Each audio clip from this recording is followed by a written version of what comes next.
Hey, and welcome back to my channel. I am so glad that you have decided to join me today for another entry into my wellness vlog.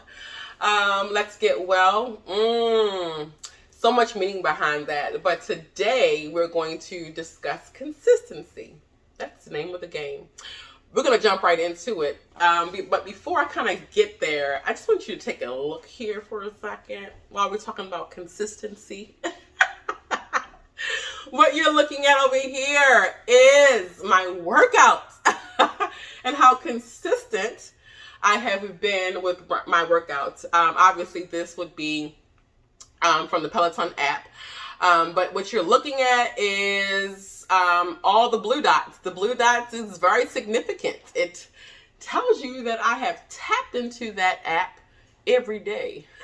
So at the bottom of the screen, you'll see the 8. The 8 means I have an 8-week streak this week, meaning I have worked out or did meditation or something with this app for 8 weeks straight. No breaks in between. I'm very proud about that because, again, consistency is always key to this journey. So what this is pretty much is ever since I've gotten the bike, which was 8 weeks ago, I have utilized the app. And so within those 8 weeks, I have completed 243 workouts. You heard me. 243 workouts. And working out my mind, working out my legs, my glutes, my arms, my gut. My gut. Yeah, this gut needs lots of workout. But of the 243, I have, get this, rode my bike for 106 times. So one of the milestones that I completed this week is I think it was on Wednesday, I believe. I completed my 100th ride. So I am like so excited about that. Because who would have thunk, is that a word? Who would have thunk that me would have gotten in 100 rides in 8 weeks? Like, I'm blown away by that. And maybe people could get it done a lot sooner, but listen, this is my journey and I'm excited about that. So I did want to share that because that does give us a nice picture of what consistency looked like. So before we get into some of the highlights from this week, I wanted to share a couple of tips with you on consistency. Now, what I'm going to share with you by far will not be earth-shattering, but I hope that they serve as a reminder that you are able to do this if you just set measurable goals, and it don't have to be perfect. You will get there.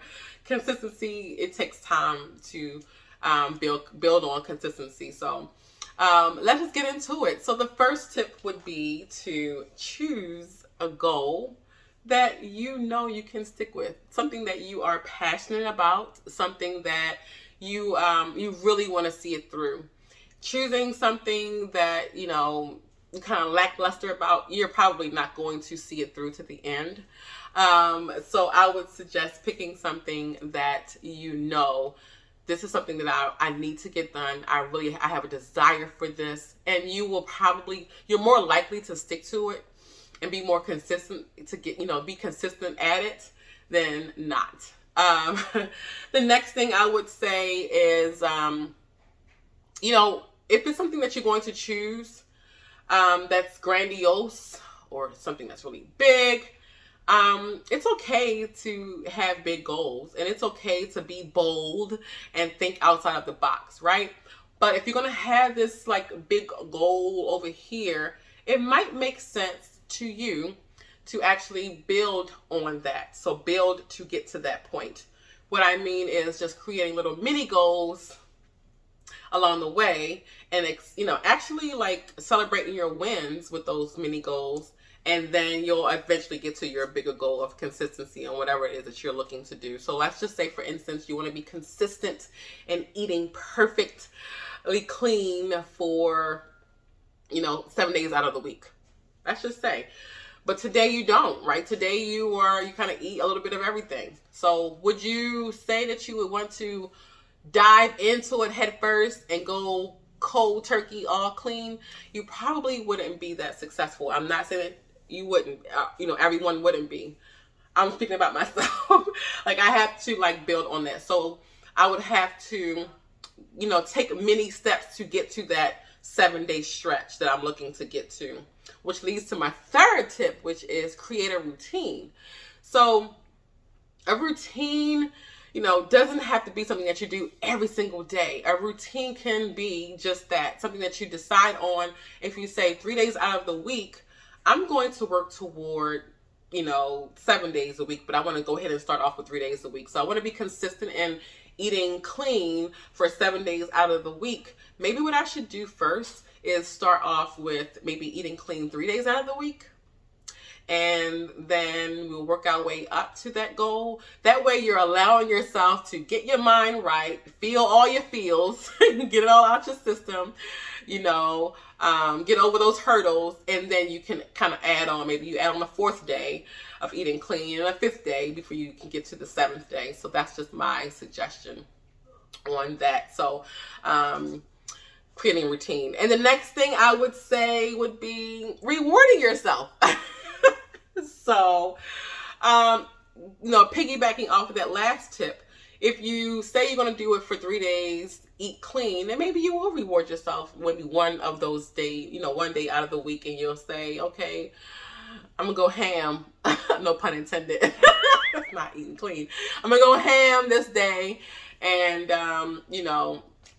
get out my system, but I'm going to go right back into the goal for the next 3 days or whatever the case may be. So it would be the next tip would be give yourself some grace. Listen, this journey is not by far meant to be perfect. Nothing about it is perfect. And so can you fall off the wagon? Absolutely. Is it the end of the world? Absolutely not. So giving yourself some grace and allowing yourself to make mistakes and not being so hard on yourself, and carrying that weight with you to the next day and the next day.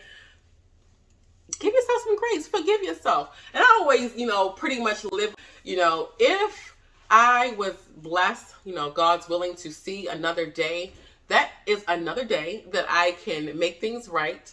And fix whatever it was that I need to fix from the previous day or the day before.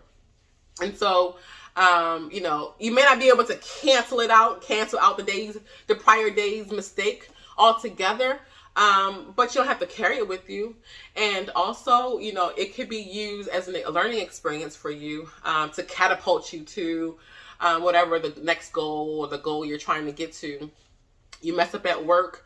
It was a big blunder, and you're finding yourself feeling like, really, really bad. You may be embarrassed or whatever the case may be. You can't keep carrying it every single day. You just cannot. You're human, number one, and we should be afforded some mistakes here and there. So anyway, give yourself some grace. Those will be my tips for you. I think that was 5 tips. I lost count. But I do have a bonus for you. My bonus tip would be get out of your own way. Stop making excuses. I am not by far trying to run down on anyone at all who makes excuses. But I'm just putting it out there. If it's something that you really want to do, it's a degree you want to attain or whatever, you're not going to get it if you keep making excuses. Excuses will get you nowhere. So if it's something you have desire to do, you have to put in the time, the effort, into doing it. If it means some sacrifice as well, just stop getting in your way. Take away those negative thoughts. I don't know if you need to read some positive affirmations, do that. If you need to look at someone's YouTube channel to get you motivated, do that. Whatever it takes, honestly.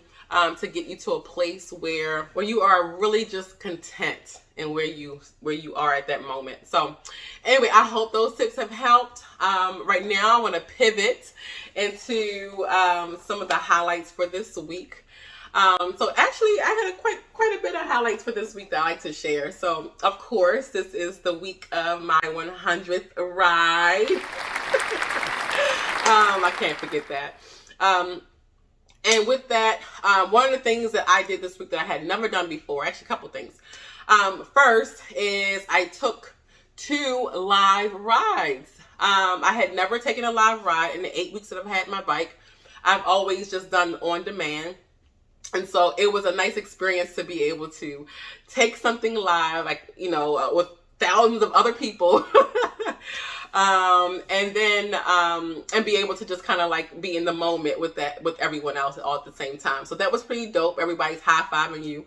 And I actually got a shout out because it was my 100th day. The instructor did shout me out, but it was at the tail end, but I still got it. That was one thing that I was able to do this week. Another thing is I took a arms and interval class. That was pretty good because I always tend to take a ride and then in between my rides, I'll do arms. But to be able to do the ride, pause, you do arms and pause and you go back to the rides again, that was pretty nice. So I enjoyed it. It was a 30-minute class, I believe. So I did enjoy that. That was the first time I had ever taken that.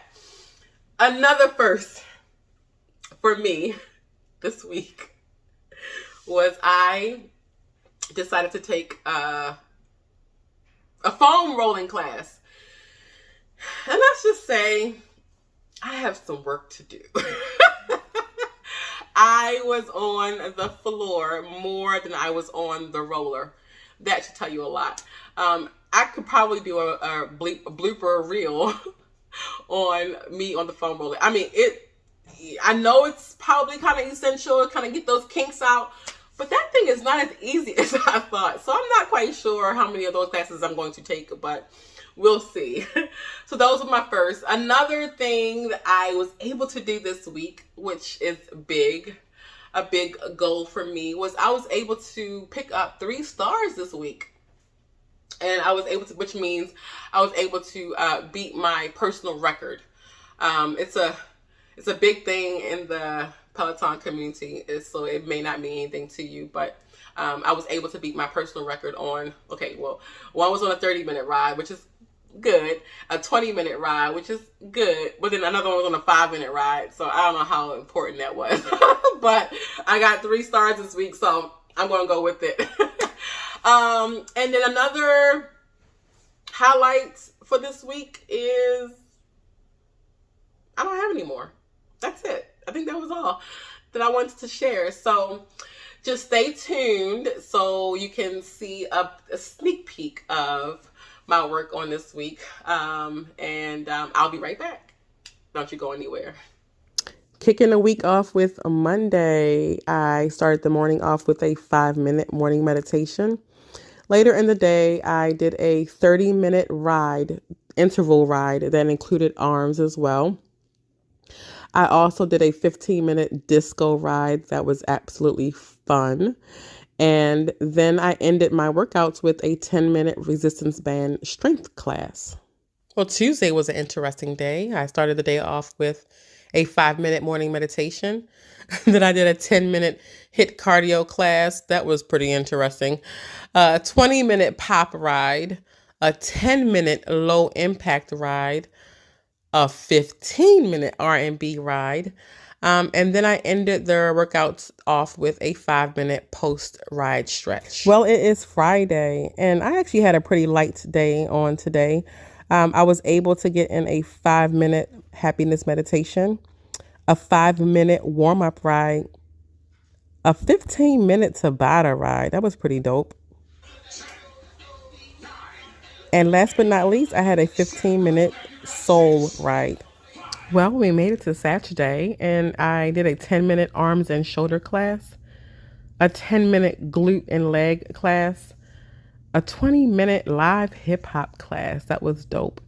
A 5-minute cool down ride, a 20-minute feel good ride and a 5 minute post ride stretch. I had a pretty good Saturday overall. Well, I hope you enjoyed that. I hope you were motivated by some of the work that I had a chance to do this week. I have a long way to go, people. That's why I'm doing this. I have a long way to go. And I'm encouraged. I'm encouraged to keep on going. I'm encouraged to keep on fighting this journey. The COVID weight that I had picked up got to go. I was doing so well before. But anyway, until we meet again, I hope that you do take those tips to heart and you consider them at least. And I hope that they actually make an impact on you in some kind of way. And so I do appreciate you joining me again today. I appreciate you subscribing to those who subscribed already, those who watched, liked, comment. I really, really appreciate it, and I cannot say it enough. And I hope to see you again for another entry into this vlog. I am Jay, and I am out.